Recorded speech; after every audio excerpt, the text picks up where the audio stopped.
Hello, my name is Joel Saint, Pastor Joel Saint, and I am one of the teachers here at futureofchristendom.org.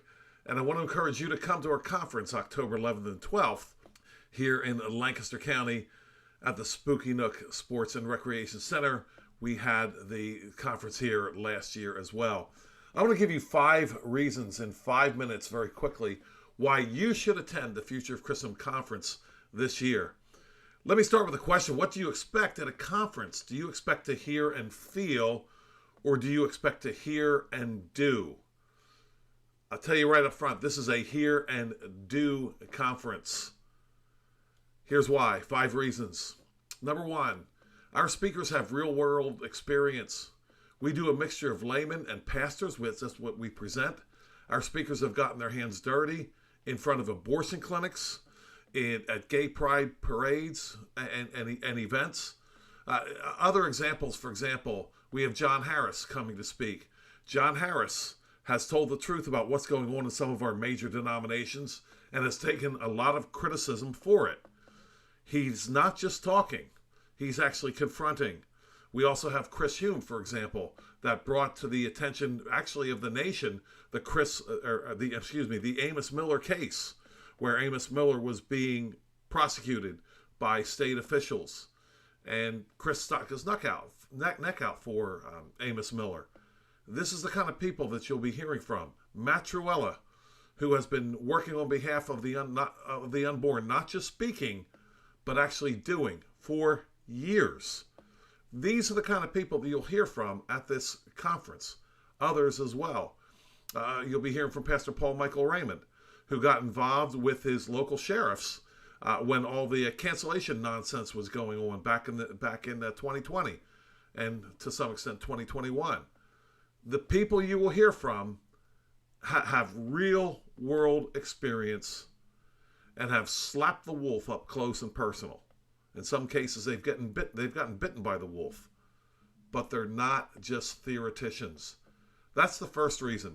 The second reason is, the organizers, myself included, we believe this is so important. We pay our own way. We're not like special people that get to go for free. No, we pay our own way, just like everybody else.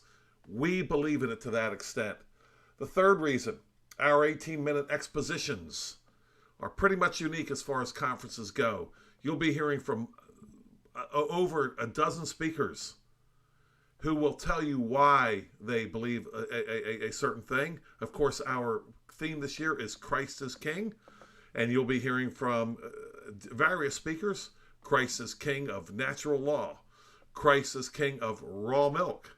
Our speaker, Joe Boot, who will be presenting 2 keynote sessions, he'll also be presenting on Christ is King of your pronouns. John Harris mentioned earlier will be presenting on Christ is King of social justice.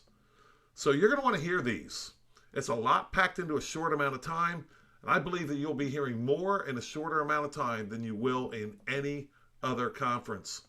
Number 4, then, this goes with what we said before. We are about doing, not just hearing.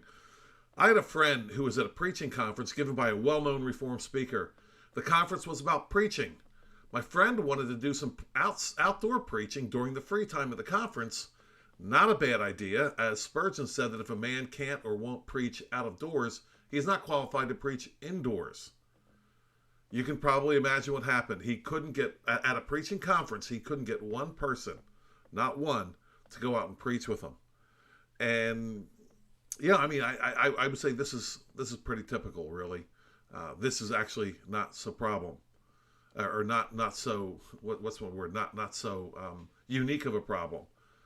At a lot of conferences, you leave thinking that hearing is good enough. But as my friend Paul Michael Raymond says, theology has to go in your head and come out your hands. Hearing is not good enough, as James tells us. You have to be a doer. Finally, and a lot of conferences can't say this. Maybe some can. We've been canceled. For example, the venue we're using in Lancaster County was pretty much the only venue that we could count on. The others were simply completely unreliable, mainly because we won't compromise on feticide, another name for abortion, and we won't compromise on sodomy. So we've been canceled and rejected by pressure from the woke mob. Ask yourself this: if I'm attending a conference that does not threaten the woke mob, well, how valuable is that conference really? So those are 5 reasons why you should attend the Future of Christendom Conference. Our speakers have real-world experience. Our organizers pay their own way. Our 18-minute expositions are pretty much unique as far as conferences go. We are about doing, and wicked people who hate Christ and hate their neighbor have done all they can to cancel us. That's why you should attend the Future of Christendom Conference. We all hope to see you there.